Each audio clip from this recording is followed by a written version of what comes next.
Mesdames, Messieurs, bonsoir. Bienvenue à l'invité de l'histoire, notre rendez-vous bimensuel sur Télé-Sud, au cours duquel nous prenons le temps de parler de personnages importants de l'histoire d'Afrique ou des diasporas noires. Aujourd'hui, nous sommes partis de l'autre côté de l'Atlantique, où étaient déjà partis, où nous avaient devancé des frères dans un pays plus connu pour d'autres activités. Mais aujourd'hui, on va parler de la Colombie. La Colombie est un héros, un personnage, une icône de ce pays, une icône de la littérature, une icône de la vie politique même colombienne, Manuel Zapata Olivella.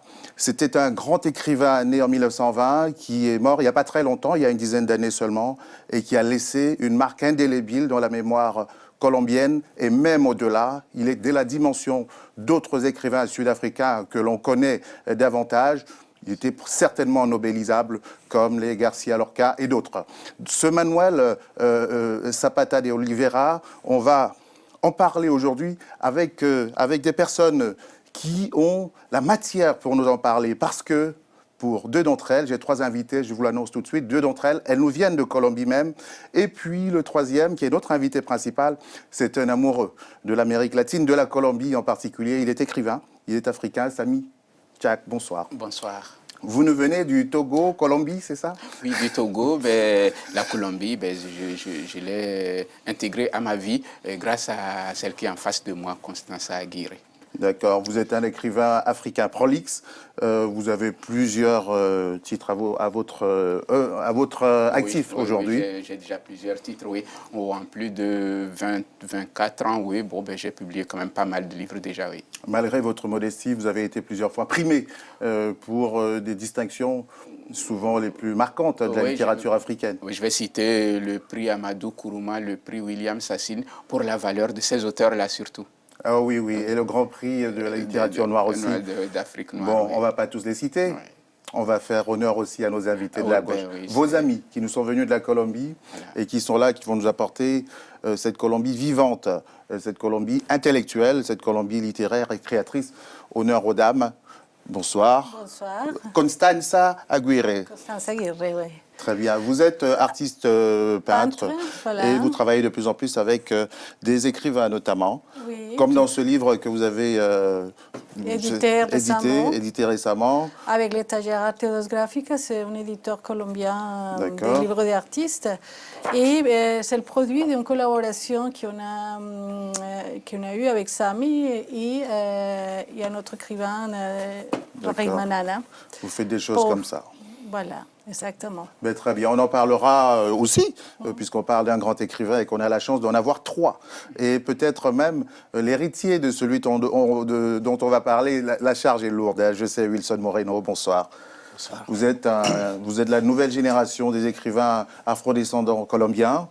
Et vous vivez à Paris, c'est cela? Non, à ce moment, je suis plutôt une semaine à Paris pour la sortie de mon dernier livre en espagnol, d'autant plus qu'il était au consulat de Colombie ici.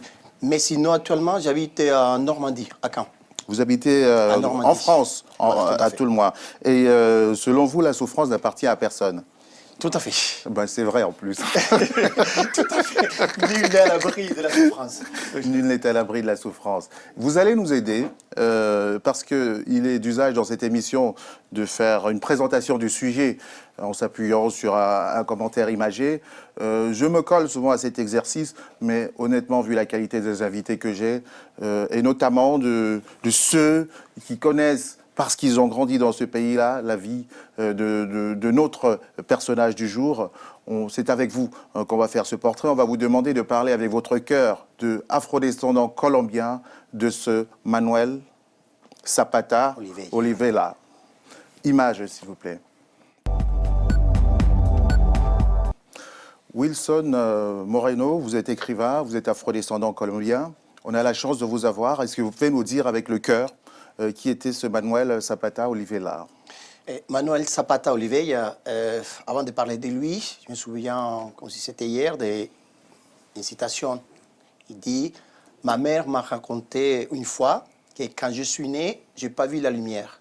Je n'ai vu que de l'eau, parce que ma maison est en paille. Et l'eau arrivait très souvent. » Effectivement, quand on voit déjà la souffrance, d'où il vient, c'était humilité. Et d'autant plus que j'habite à Turbo, on est à 5 heures de distance. Je peux voir ces grands hommes, avec un H énorme, qui est un ardent défenseur des droits des Noirs en Colombie. On va appeler aujourd'hui des Il est né en Afro-Colombiens. 1920. Il est né en 1920, effectivement. Il est né à Lorica, dans le département de Cordoba. Et toute son enfance, elle a essayé d'être là, entourée des siens. Sauf que ce n'est qu'à l'âge de 20 ans qu'il prend conscience de son appartenance vraiment à ses causes, de son appartenance à ses côtés noirs, raciaux. Quand il quitte Cartagena, où il était, pour aller à Bogota, où tout le monde commence à le surnommer El Negro, le Noir. Et c'est là où il va faire de sa vie un combat. Mais il est quand même né dans une famille éduquée, un père... Oui, tout à fait. Son père, effectivement, son père, il était prof. Son père, c'est lui qui l'avait donné, entre guillemets, les premiers cours. Et d'autant plus qu'il dit, il dit que quand il avait 4 ans, il avait du mal à parler. Il n'était pas sourd. Néanmoins, il avait du mal et il est un peu mieux. Et c'est après, il s'est libéré. Mais effectivement, son père, il a été prof. C'est lui qui avait fondé la première école pour tout le monde. Donc, c'est quelqu'un qui vient déjà dans sa famille, il y avait la parole en soi. La parole était déjà là à la maison. Il fera des études de médecine. Il fera des études de médecine, effectivement, à Bogota, là où tout commence. Et non seulement, il n'est pas resté, parce qu'effectivement, il dit aussi, il voulait travailler avec les animaux, dans la zoologie. Et son père lui dit une fois, tiens, je te dis cette fois-ci, tu vas faire des études, tu vas étudier les plus grands des animaux. Et là, ça m'a marqué. Je pense que là, on peut résumer tout. Étudier le plus grand des animaux, parce qu'il a fait de l'anthropologie, donc l'homme. Il était médecin, anthropologue. Il va être psychiatre aussi. Il va effectivement, il va travailler, mais va aller plus Ça loin. rappelle évidemment un autre psychiatre célèbre. Tout à fait. François Fanon, pour ne pas le citer. Tout à fait. Donc, effectivement, on ne peut pas résumer Manuel Zapata Oliveira à juste un écrivain ou un écrivain afro-colombien. Non, il va plus loin. Il y a même la musique. Parce qu'il a fait des recherches au niveau de la musique, que ce soit avec sa sœur Delia. Il va être un grand militant, il va porter la cause. Voilà, tout à fait. Et il y a sa sœur qui va être très, très importante. On ne parle pas beaucoup, malheureusement, d'elle. Delia, sa sœur, qui va beaucoup, beaucoup aider, effectivement, son frère. Merci. Il aura vécu en Colombie, en Amérique du Nord, aux États-Unis, où il a côtoyé aussi les mouvements qui naissaient aux États-Unis pendant sa jeunesse. Si vous imaginez qu'il est né en 1920 et que dans les années 50, 60, il était aux États-Unis, vous pouvez voir la patte. Il a enseigné aux États-Unis, il est rentré dans son pays, et puis il a porté des mouvements très importants. Vous avez quelque chose à ajouter sur ce qu'il dit? Je pense que pour moi, le plus important, c'est qu'elle met dans le centre de la création la lutte pour la libération des hommes. Et ça, pas seulement à niveau d'un espace géographique constante, et pas seulement à travers une ethnie, comme il le disait, mais à travers d'une humanité qui pour lui, elle était pleine, elle était large, et qui ne sait, si je viens, je l'aperçois comme ça, et n'était pas restreinte à l'ethnie afro-colombienne, sinon qu'il était, il élargit son champ d'action, exactement, il élargit son champ d'action et d'investigation à les Indiens et même son rapport aussi à l'Occident, l'Europe, etc. Pour mesurer, avant d'entrer dans le vif de notre conversation, parce qu'on va dérouler ce personnage tout au long de l'émission, il s'agit simplement d'expliquer qui il était. Quand on rencontre des grands hommes, on prend le temps. Pour avoir une idée, nous avons une vidéo des obsèques pour voir comment tout un pays lui a rendu hommage et pour mesurer l'ampleur de ce que c'était comme personnage. Regardons cet extrait.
Les images parlent d'elles-mêmes.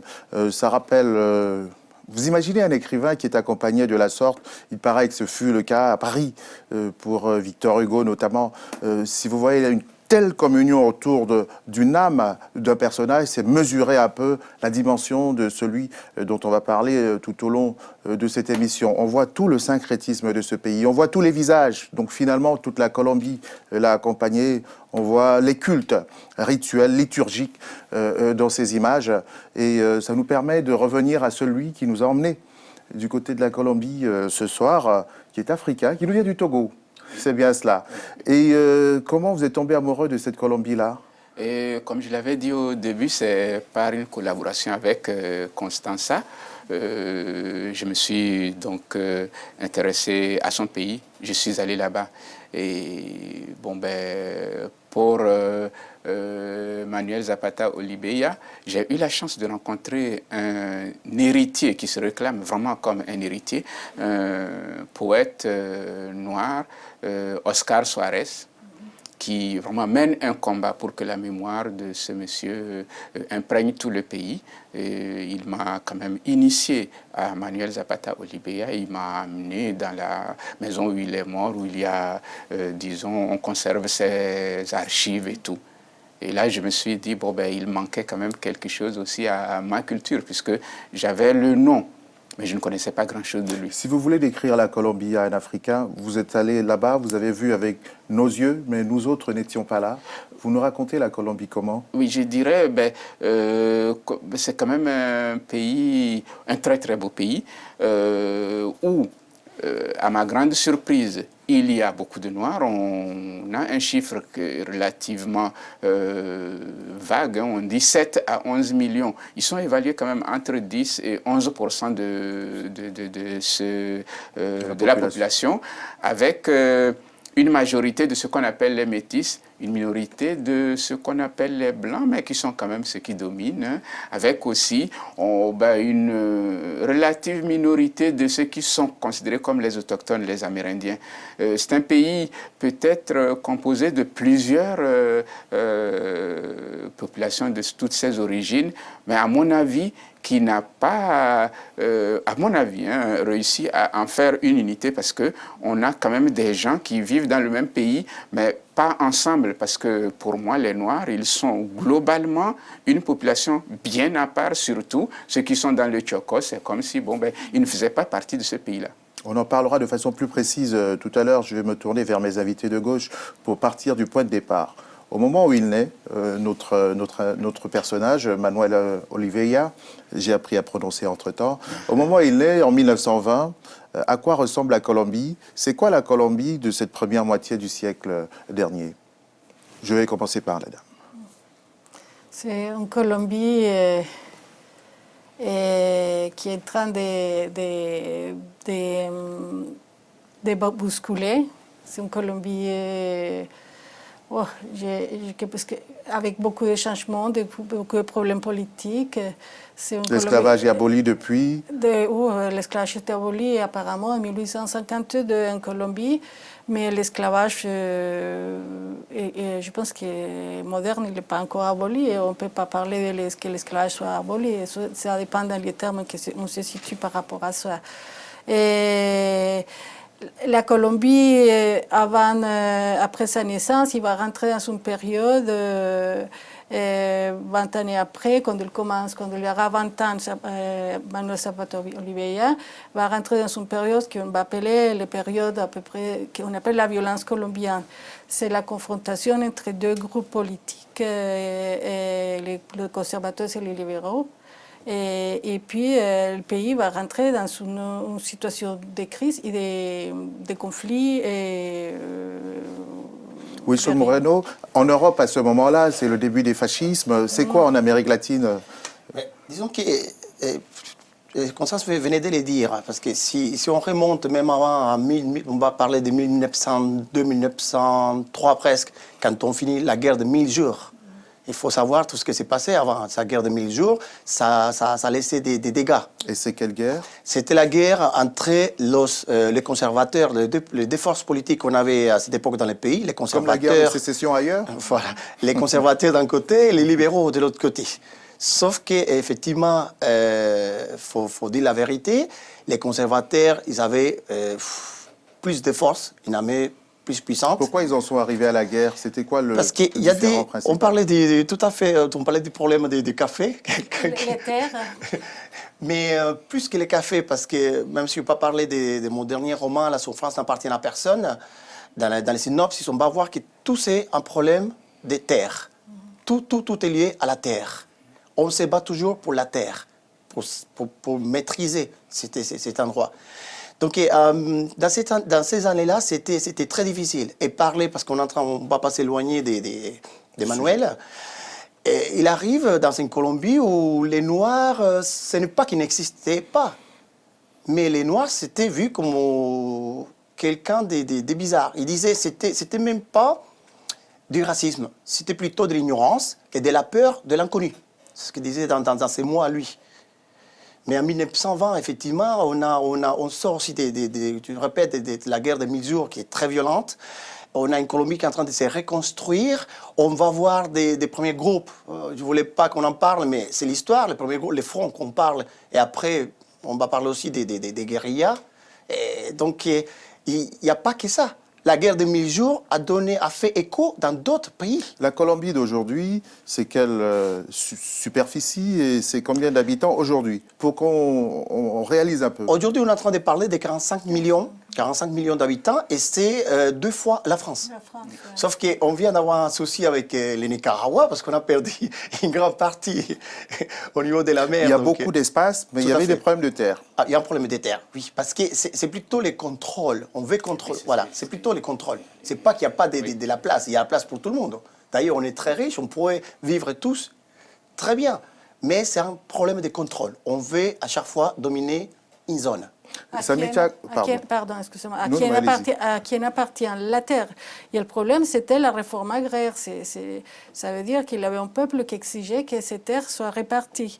Et comme la Colombie, il est encore un pays féodaliste, donc les propriétaires terriennes, ils sont quelques-uns. Les terres sont pas... Comme chez Mugabe, enfin... Oui, exactement. Bon. Donc, il a un moment donné que ces populations, ils ont besoin de produire, de vivre, et donc il y a eu un conflit. Samitia, vous êtes un petit peu attardé, j'imagine, sur cette historien, sur cet écrivain, qui vous a fasciné.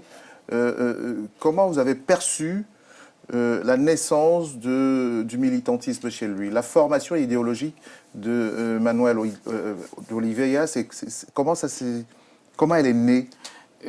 On pourrait dire qu'au contexte national, qui est déjà très riche pour qu'un homme comme ça surgisse, ses propres voyages ont été aussi un élément déclencheur parce qu'il a séjourné aux États-Unis avec son frère et là, ils ont été victimes aussi de la ségrégation ethnique, comme il le dit. Et je pense que ça a été un déclencheur parce que lui, il est Zambo, il aurait pu peut-être se pencher vers la composante amérindienne de son identité ou la composante européenne de son identité, mais quelque part, on lui a rejeté l'image du noir, puisque si en Colombie, être mulâtre, ça peut quand même avoir une signification. Aux États-Unis, il est noir.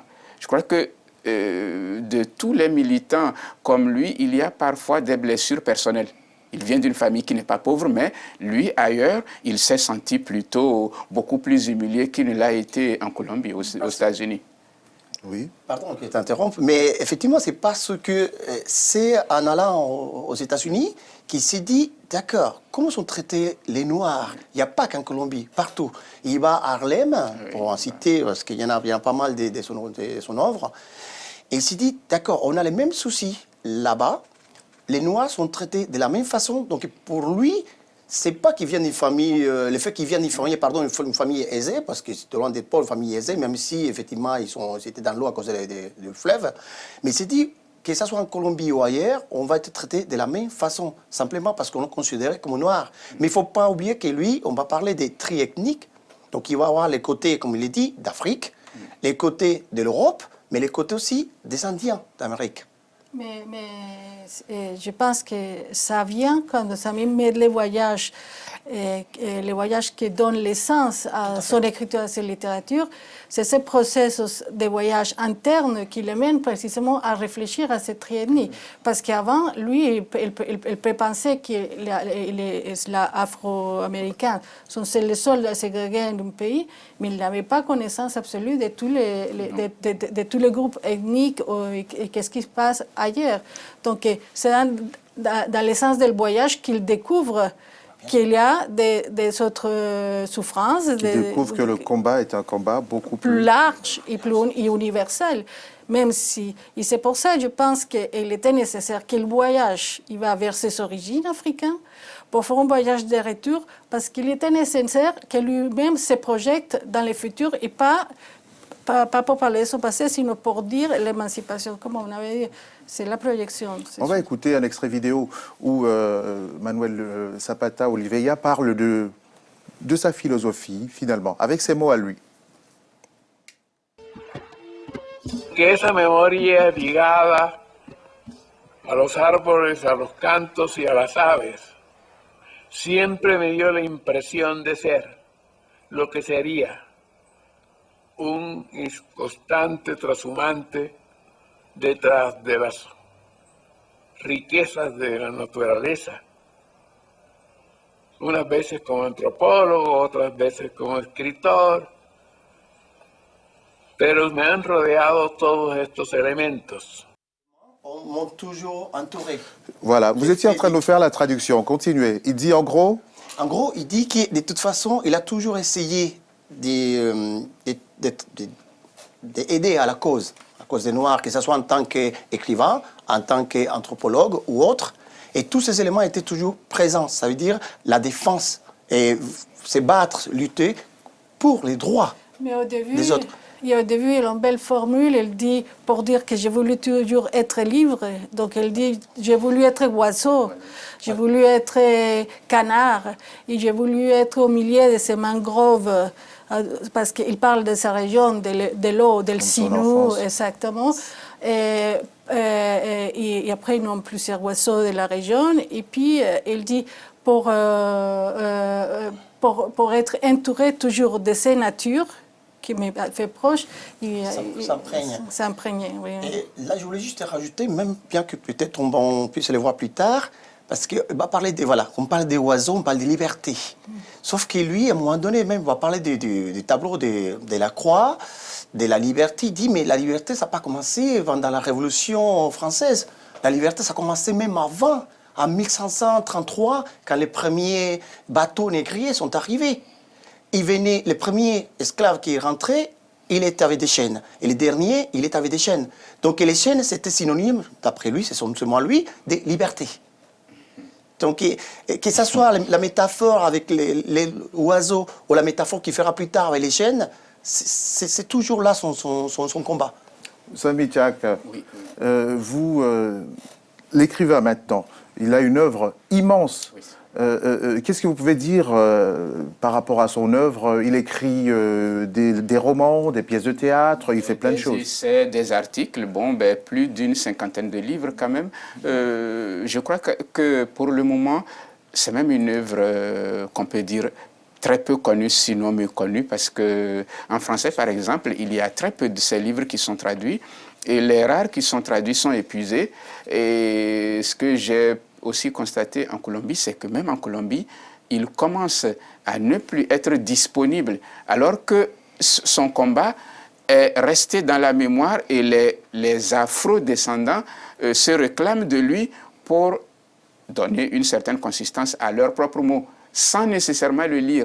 Disons qu'il est devenu une sorte d'icône dont les livres n'interviennent plus dans l'imaginaire des gens. C'est lui en tant que personne qu'on a d'ailleurs parfois avec sa photo comme si c'était une forme de fétiche, je dirais ça, fétiche chez moi. C'est-à-dire sa présence est là, alors que l'œuvre elle-même, abondante, commence à devenir quelque chose de, disons, beaucoup plus discret. On ne trouve plus ces livres, les gens ne le lisent plus. Quand vous parlez de discrimination des afrodescendants, il y a des discriminations... C'est un phénomène qu'on retrouve, hélas, malheureusement partout, mais qui a des spécificités.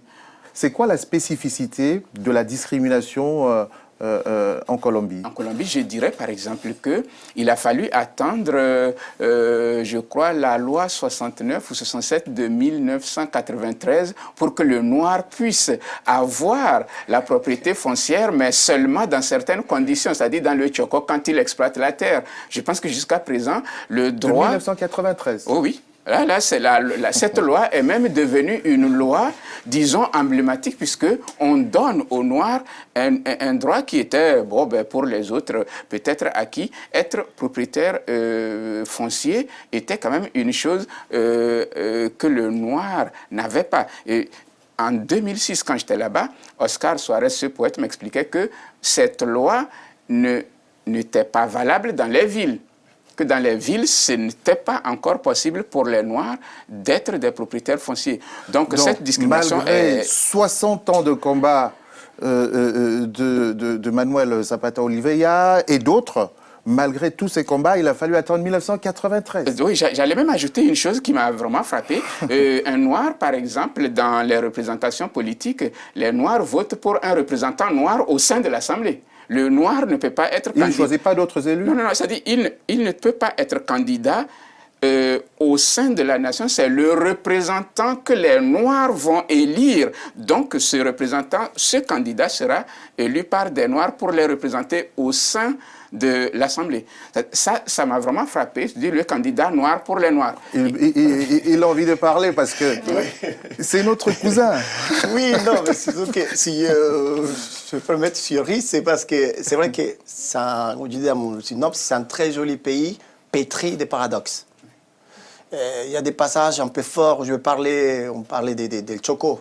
C'est là où on a 82% des Noirs, là-bas, dans le département del Chocó. Et là, ce département, il est entouré par les 2 océans. Il n'y a pas d'électricité, il n'y a pas de courant, il n'y a pas d'eau potable tout le temps, les 24 heures. C'est un pays, c'est un département où on va trouver beaucoup de mines d'or. Et c'est là où on va enregistrer les plus grands nombres des analphabètes. Un pays très riche, hein, il faut le dire. C'est un pays très riche, mais les richesses sont mal réparties des fois. Ah bah oui. Donc, les richesses sont mal réparties. Là, si ma mémoire est bonne, parce qu'il y a beaucoup d'ethnologues, d'historiens, entre autres, anthropologues aussi, on parle au niveau des races, on va parler, bien qu'aujourd'hui on ne puisse plus parler des races parce que c'est interdit, on va dire que la race noire en Colombie, ce serait de 30%. La race blanche, que de 12%. On va avoir la métisse, 40%. On va avoir indien, 12%. Il y aura même un 2% autre, juifs, etc. Donc, arrêtons-nous 2 secondes sur le peuplement de la Colombie. L'origine de ces Noirs. C'est la traite, grosso modo, on le sait, c'est la traite, mais est-ce qu'on a une cartographie des pays d'origine, etc. On sait par exemple qu'il y a certains groupes qui ont conservé une langue, le palenqué. Voilà, au Chocó, voilà, encore une fois, le département des Chocó, mais il ne faut pas qu'on oublie, parce qu'effectivement, on pense à 1492. Oui, mais à cette époque-là, il y a juste Christophe Colomb et tous les autres qui arrivent, mais ce n'est que plus tard, à partir de 1533, qu'à Carthagène des Andes, Cartagena India, va se créer les premiers ports négriers. Mais il y a d'autres historiens, des anthropologues qui disent qu'effectivement, il y avait au moins de 100 à 200 esclaves qui sont amenés là pour construire cette ville aussi de Carthagène. On l'oublie. On oublie très souvent. Et donc, on dit que la plupart des Noirs, ou les premiers qui sont arrivés, venaient d'un côté de la Guinée, du Cap-Vert, mais qu'en même temps, ils avaient une sorte d'autres origines. Donc, on va mettre le Sénégal, mais il y avait, avant tout, il y avait la Guinée, il y avait les Cap-Verts. Pourquoi? Parce que c'était les terrains des chasses des Portugais. Donc, on ne va pas oublier que ce sont les Portugais qui ont amené tout le monde avant. Donc, effectivement, on garde toujours beaucoup de choses. Et je suis plutôt frappé en France, quand je vois, surtout tous les départements des Chocó ou à Turbo, j'habite, et que j'ai jamais mis les pieds en Afrique, et qu'on a presque tout en commun. Mais il y a des photos qui sont tellement frappantes. Dans tout, le type, le mode de vie, ces pêcheurs que je vois dans l'eau, sur des pirogues ou des images, on a l'impression qu'on est en Afrique, c'est extraordinaire. Quel est, comment dirais-je, vous ressentez l'Afrique à ce point présente en Colombie, qui a gardé beaucoup d'elle-même? Oui, mais ça, c'est par rapport à mes recherches personnelles comme créatrice. Parce que je pense que l'Afrique, elle est très méconnue de la population colombienne. Ça veut dire on ne peut pas parler des ethnies, des pays, de la littérature, de ces peintres, de ces artistes. On connaît presque rien de l'Afrique. Ça a été entretenu aussi. Ça a été entretenu. Non, mais c'est pas en blague. On est loin des comptes. Il m'a fallu, à un moment de mes changements de projet, il m'a fallu connaître l'Afrique par sa littérature. Parce que, évidemment, je vois des liens, d'une évidence entre l'Amérique du Sud, le continent américain avec le continent africain, qui me paraissait une faille de ma part, c'est mes connaissances. Pour revenir à Manuel Oliveira, pourquoi il est devenu l'icône de ce combat? Quels sont les grands moments de son combat? Ou alors les livres qui ont marqué et fait que tout le monde s'arrête un instant pour dire voilà notre porte-étendard? Disons qu'on va commencer par Chango, parce qu'on parle avec Constance, tu veux bien donner les titres en espagnol à nouveau, parce qu'elle adore. Chango el Gran Putas. Voilà. Qui veut dire? En français, on va les traduire Chango, ce sacré Dieu. Et on perd la force, déjà, au niveau du titre. Et ce grand Dieu. Mais c'est ce qu'on doit retenir avant tout, c'est qu'effectivement, pourquoi il écrit ces livres? Parce qu'il a beaucoup voyagé, parce qu'il est allé ailleurs. Il n'est pas resté en Colombie. Donc, dès qu'on quitte la Colombie, on devient une icône. Parce qu'on restait... Je pense que si lui était resté en Colombie toute sa vie, il ne serait pas devenu ce qu'il est. Là, donc... Et parlant de l'Afrique, c'est précisément dans ce livre qu'il nous fait connaître l'Afrique. Il nous fait partager toute la cosmogonie, la mythologie africaine, la façon de vivre. Il construit une passerelle à pont. Exactement, il construit une passerelle. Et l'Afrique, j'allais ajouter que quand Chikaya Utamsi, ce grand poète congolais, est allé à Cartagena de India, qu'il a rencontré Manuel Zapata Oliveira, il disait, il se croyait en Afrique. Et quand on va à Palenque de San Basilio, qu'on voit des femmes avec les bébés au dos qui pilent encore le grain comme on le fait chez nous, on se croirait vraiment... Et qui parlent une langue très proche... Le palenquero, qui est un mélange de l'espagnol et d'une langue bantou. Ça, il n'y a aucun doute là-dessus. Je crois que, bon, la musique aussi, dans cette zone, ben, elle est d'inspiration très africaine. On parlait de la méconnaissance. Je crois que la méconnaissance, elle vient aussi de l'exclusion d'un héritage. Parce qu'il faut avouer que la dimension africaine a donné naissance à beaucoup d'ethnologues quand même colombiens qui travaillent là-dessus. Ça n'intéresse pas grand monde finalement. Sinon, il y a des spécialistes quand même. Il y a une belle phrase qu'elle dit, c'est pas l'Afrique qui nous a envahis en Colombie, c'est l'Afrique qui a imprégné la Colombie dans sa musique, sa sexualité, ses religions, ses mythologies. Ça dit tout. Il y a l'Afrique dans votre peinture? Il y a l'Afrique dans ma peinture. Mais je pense que, pardon, je peux me permettre, ça va plus loin, parce qu'il est dit très bien, Manuel, il disait, tant que les Noirs n'auront pas pris conscience, n'auront pas eu le temps de s'intéresser à ses racines, tant que tout sera là, on ne pourra pas avancer. Moi-même, je me mets à la place. Je viens de Colombie, effectivement. Je suis noir. Et quand j'écris, parce que beaucoup m'appelaient un écrivain afro-colombien, et j'ai toujours refusé. Je dis non, je suis écrivain colombien. Ça s'arrête là. Il me dit, mais pourquoi? Parce que je n'ai pas envie, parce que moi, je suis honnête. Parce qu'il dit non, je respecte beaucoup Manuel Zapata Oliveira, loin du cas. Bien que dans mes romans, je puisse mettre d'une façon très subtile quelques paragraphes et montrer des choses, je ne peux pas parler de toute sa littérature à lui. Je ne peux pas me comparer, loin de ça. Mais en étant noir en Colombie, on se rend compte qu'on ne connaît rien de l'Afrique. Maintenant que vous êtes en France, vous êtes près de l'Afrique, vous avez déjà fait le grand saut ou vous attendez encore? Pas encore, pas encore. Et c'est paradoxal. On est en France, on est noir, donc forcément on vient d'Afrique, même si on n'a pas mis les pieds en Afrique. Sauf que hier, je rigolais, j'étais à Château-Rouge, je voulais m'imprégner à nouveau de ça. Et hier, à chaque fois, je retournais en Colombie. Je me disais, mais c'est pas possible, je suis en France et j'ai l'impression d'être chez moi. Quand je parle de la France noire, on va parler de la France noire, si je peux me permettre, je me dis, c'est pas possible. L'exclusion, vous voulez parler de ça?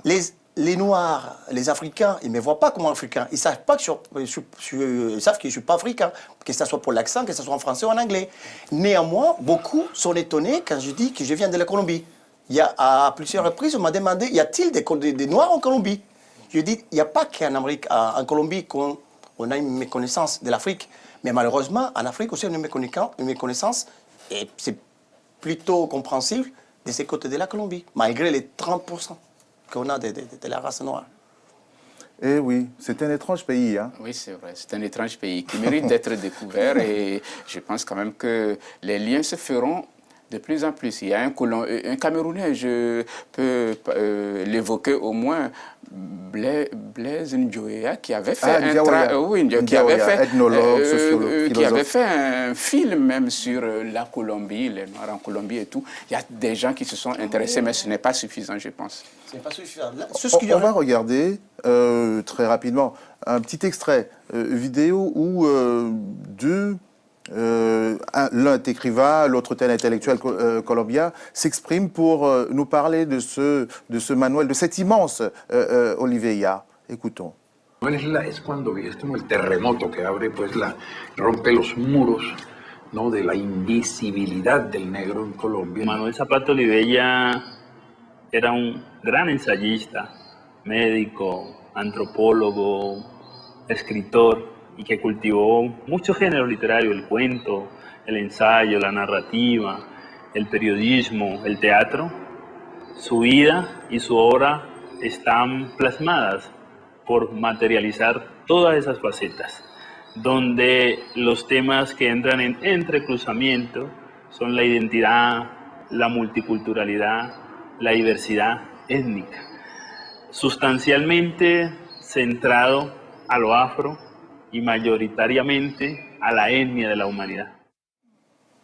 Cette belle intervention nous fait entrer dans les derniers temps de l'émission. Ça passe très vite, 52 minutes, on aura fini bientôt. Mais on a quand même le temps de dire un mot calmement, tous un chacun. Que nous disent en substance les deux intervenants de l'instant? Je finis par la dernière phrase. Il parle effectivement des Noirs, il parle des ethnies, mais surtout l'ethnie de l'humanité. Donc pour lui, ce n'est pas que les Noirs, les quelques Noirs de Colombie. C'est toute une humanité. Son combat était plus loin, ça allait plus loin. Parce qu'à un moment donné, il ne faut pas qu'on oublie qu'il y a le côté des indigènes qu'il avait aussi. Malheureusement, il est décédé alors qu'il s'apprêtait à écrire des livres sur ça. Mais je pense que toute l'œuvre, pour résumer, c'est dans son autobiographie. Est-ce qu'il a eu un retentissement à la hauteur de son talent, à la hauteur de son combat, finalement? Malheureusement, je pourrais dire que non, pas encore. Et là, je regrette vraiment. J'ai parlé de ton autobiographie « Lève-toi, mulâtre ». Là, tout le monde devrait lire ces livres en Colombie. Ça devrait faire partie des programmes, que ce soit dans les secondaires ou même au niveau des universités. On devrait. Et ce n'est pas le cas. Si je vais en Colombie tout de suite te demander combien de personnes ont lu ces grands messieurs. Mais il a la reconnaissance de ses pairs. Il a la reconnaissance oui, quand même dans le monde entier. Tout à fait, dans le monde entier, oui. Dans le milieu des poètes écrivains noirs, il est vraiment l'icône. Au-delà peut-être aussi des Noirs, parce qu'il a reçu des prix internationaux. Au-delà des frontières, oui. Mais pourquoi on ne commence pas par la maison?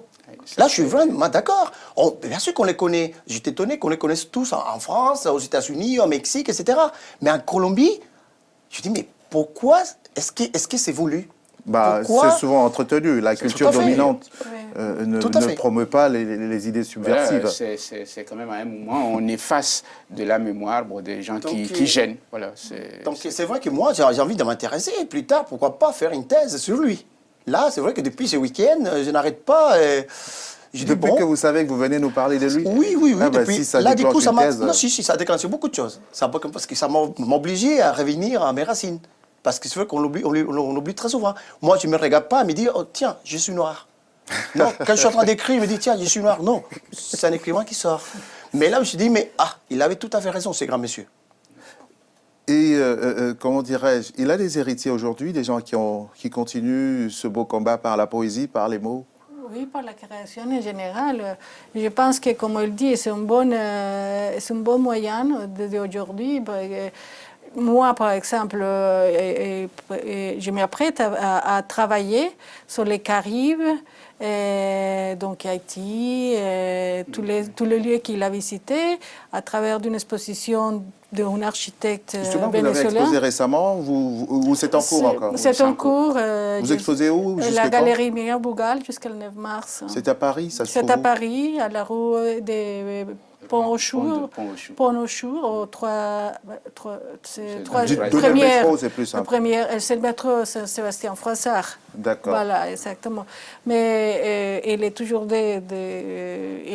ces combats-là, ils sont toujours d'actualité dans les domaines de la création. Quand on dit qu'on veut changer le monde et mettre l'homme au centre de ces combats et élever à la conscience des hommes, ça, je ne vois pas d'autre moyen que...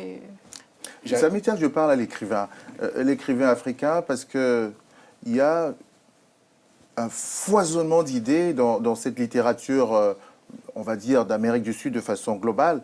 Et j'imagine, dans ce pays qu'est la Colombie en particulier, qu'est-ce que vous avez puisé de leur inspiration? Moi, j'allais dire, c'est le rapport qu'ils ont au réel. On dit le réel merveilleux. Leur rapport au réel m'a quand même semblé le plus intéressant parmi ce que j'ai lu, parce qu'ils intègrent quand même le visible, l'invisible. Ça fait le même palier de la réalité humaine. C'est un peu comme les croyances. Il nous reste une minute d'émission. J'ai passé la parole à l'écrivain colombien. Afro-descendant, non. Noir, non. Africain, non. Non, il reste afro-descendant. Américain afro. Ah d'accord, non, il nous reste un petit peu plus de temps que ça. Allez-y calmement. C'est quoi la particularité de la littérature colombienne, si on ne va pas la réduire à une littérature chromatique? Il y en a deux, il y en a avant et un après. En avant, on va parler des booms, Gabriel Garcia Marquez et tous les autres, réalisme magique, et après, les après-booms. Donc, on va parler d'une littérature plus réelle. Et dans cette littérature plus réelle, il y en a deux côtés. Il y a à ces côtés-là, on va parler des Vallejos, on va parler des plus récents, des Gamboa, on va parler, entre autres, qui va être très fort. On va parler beaucoup de violence. La violence va être là. Malheureusement, le narcotrafic va être là aussi. Il y a une autre littérature qui c'est plutôt de mon côté, ce qui me plaît beaucoup, c'est de pouvoir mélanger plusieurs choses.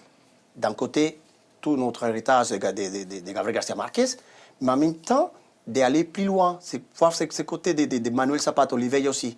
C'est ce qu'il essaie de faire, surtout dans ses romans. Et il y en a deux niveaux de lecture. Il y a des belles histoires, mais derrière, il y a toujours un message. Qu'est-ce qui se passe ici? Pourquoi j'essaie d'utiliser un personnage, un personnage à la première personne pour que les lecteurs puissent s'identifier. Mais on voit que c'est un noir. On voit qu'il va rappeler ses racines, d'où il vient. On voit qu'il va critiquer un système qui ne se rend pas compte de tout ce qu'il fait. Donc aujourd'hui, la littérature a changé. Ce n'est plus l'image de Macondo. Pour saisir, pour capter un peu l'âme de ce pays, de la Colombie, pour un public africain qui nous regarde beaucoup, on va faire par différenciation. On a l'impression, même vu de loin, à partir de la France ou même de l'Afrique, de connaître un peu le Brésil, même si c'est folklorique, de connaître un peu Cuba, parce que grâce à la musique, de connaître un peu l'Argentine, je ne sais pas si c'est grâce au football, de connaître un peu le Mexique, qui a une image très très forte. C'est quoi la différence entre la Colombie et tous ces pays-là? C'est quoi la marque colombienne? La violence atavique. Ah, vous le dites de façon violente. Oui, mais douce. Ça vient de son histoire. Si, ça peut être violent ce que j'ai dit, mais je pense qu'il y a ça. Et quand on parle de la littérature, c'est une littérature de lutte. Le pays, il a toujours été... La violence atavique. Ça vous a frappé aussi, oui, ça? c'est vrai que Ça m'a ça m'a réellement frappé. Cette Elle a idée résumé. Hein. Oui, violence atavique. Je pense que la Colombie incarne encore l'Amérique des origines des conquistadors. C'est-à-dire la conquête n'est pas encore terminée en Colombie. C'est comme si on était au 15e siècle. C'est cette violence atavique qui peut expliquer ce qu'on voit aujourd'hui de l'actualité colombienne, qui n'est pas très rose. Voilà, je rigolais, mais pas pour me moquer, au contraire, c'est parce que effectivement ça m'a frappé, ces phrases. Mais il y a un de mon roman qui va s'appeler Douce violence. Douce violence. Et c'est vrai qu'avec le recul, on s'est dit, mais comment c'est possible qu'effectivement en Colombie, on peut parler Pourquoi de il est café? plus atavique là qu'ailleurs, alors qu'ils ont tous subi le même phénomène de l'esclavage? Pourquoi là plus qu'ailleurs? Il y en a beaucoup de raisons. D'un côté, je n'ai pas envie de revenir, mais d'un côté, on a les problèmes de la terre. Plus qu'ailleurs? Oui. Pourquoi? Parce qu'il n'y a pas que la terre. La terre, on va parler encore une fois, qu'on l'éveille ou pas, les côtés narcotrafic, il est là. Mais le narcotrafic, tout ça, c'est lié à quoi? À la terre, au territoire. Mais plus que ça, je pense que malheureusement, et c'est là où on doit travailler, c'est ces consciences, c'est une sorte de sens de pertinence. Vraiment. Les Argentins, on va les critiquer, ils sont très chauvins, ils sont très fiers d'eux. Mais nous, on va s'entretuer. C'est vrai que la Colombie, après le Nicaragua, c'est un des pays les plus métissés au monde. Donc je pense que c'est aussi une difficulté. Qu'on est tellement métissé, qu'il y a tellement de mélanges et qu'on a l'impression d'avoir... C'est pas une force, le métissage? Oui, mais malheureusement, des fois là-bas, on ne peut pas les voir comme ça. J'ai l'impression des fois de voir, pas 32 départements, mais 32 pays dans un même pays.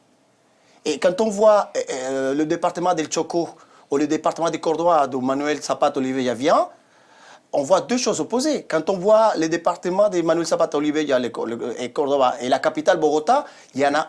On comprend que son combat a dû être risqué alors. Oui. Tout à fait. Il a certainement risqué, on va dire, de sa personne. Oui, à certains moments peut-être. Je suppose, dans ces balades, et dans ce que, mais quand je dis, quand j'étais aussi dure, quand je dis ces violences, je ne le vois non plus comme quelque chose qui est immuable. Je pense que quand je dis que la littérature et que les gens, et qu'il y a beaucoup de gens qui travaillent pour que ça change, ça c'est une force. C'est ce qu'a fait Manuel Zapata Olivella avec son travail. Donc il n'y a pas que ça. Mais pourquoi cette littérature? C'est une littérature de lutte et de combat. Parce que ça existe. Sinon il racontera autres histoires. Pourquoi on a les écrivains qu'on a? Parce qu'un pays multiculturel avec beaucoup de problèmes, on a un territoire géographique d'une grande variété, avec beaucoup de problèmes de liens, parce qu'il y a les trois montagnes qui les traversent, des grandes zones de forêts tropicales, donc il y a beaucoup de richesses. On a un point stratégique aussi, on est le but du continent, donc deux océans qui l'embrassent. Et le problème indien, il est aussi dramatique. Voilà, j'allais parler de ça. Et voilà, effectivement, le problème indien, il est très, très dramatique. Moi, je viens des Turbo et à 10 km, on a des Indiens, des indigènes, on appelle des indigènes. Et on parlait d'acculturation, pardon. Quand on parlait surtout à Arguedas, au Pérou, on a les mêmes cas de figure en Colombie. Les pauvres indigènes, on les imposait la langue. On continue à les imposer nos habitudes, nos coutumes, tout. Et pareil, c'est vrai que d'un côté, on a les Noirs, mais on oublie de parler des indigènes qui subissent, si ce n'est pas pire, les mêmes sorts. Les mêmes sensations. Les mêmes sorts. Ce sera le mot de la fin, Samika, que vous avez eu la grandeur, vraiment la grandeur de laisser parler vos confrères, parce que vous m'avez dit depuis la préparation de cette émission, je le précise pour que les téléspectateurs ne se demandent pas pourquoi vous avez moins parlé, c'est vous qui avez souhaité leur donner la parole, aussi parce qu'ils ont su vous tendre la main dans vos travaux, aussi parce que vous estimez qu'on doit se retrouver, qu'une passerelle doit se former et que, évidemment, ils sont des témoins incarnés de cette Colombie. Donnez-nous, pour finir par celui dont on a voulu parler ce soir, l'envie de lire Manuel Zapata Olivella. Je pense que pour quelqu'un qui veut entrer dans son univers, il commence par « Lève-toi, mulatto ». ou mulâtre en français, et il aura envie d'aller chercher les autres livres disponibles. Et s'il lit en espagnol, il en a quand même pour quelques années, puisque quand on entre dans l'œuvre d'un auteur comme ça, on n'a pas envie d'en sortir. L'émission est terminée parce que ça passe très très vite, mais on va pas se séparer aussi violemment qu'on le disait tout à l'heure. En quelques secondes, pour respecter notre timing, je vais vous demander le mot de la fin de ce que vous avez envie de dire au public africain notamment qui vous suit par rapport à cet auteur et à la Colombie, très rapidement, et puis on dit au revoir. Voilà, je voulais juste dire que la Colombie, effectivement, c'est un très joli pays métissé, pétri de paradoxes. On finit par la dame. Non, simplement, il faut partir à la découverte d'Emmanuel Zapata Oliveira pour comprendre un peu la complexité exactement du pays. Après, il ne se dit pas un pays, c'est pas dit en deux mots, c'est voilà. Eh ben, ça passe très vite quand on a des invités intéressants. On a parlé d'un immense écrivain. Nous, on va le nobiliser à titre posthume ici parce qu'il a mené un combat qui s'étend, qui détonne au-delà de la Colombie, qui devrait, et que toutes les âmes disposées à aller vers l'altérité devraient lire. Il s'appelait Manuel Zapata Oliveira, 1920-2004. Allez le lire. Lève-toi, mulâtre. Bonsoir. Rendez-vous dans 15 jours. Merci pour votre fidélité.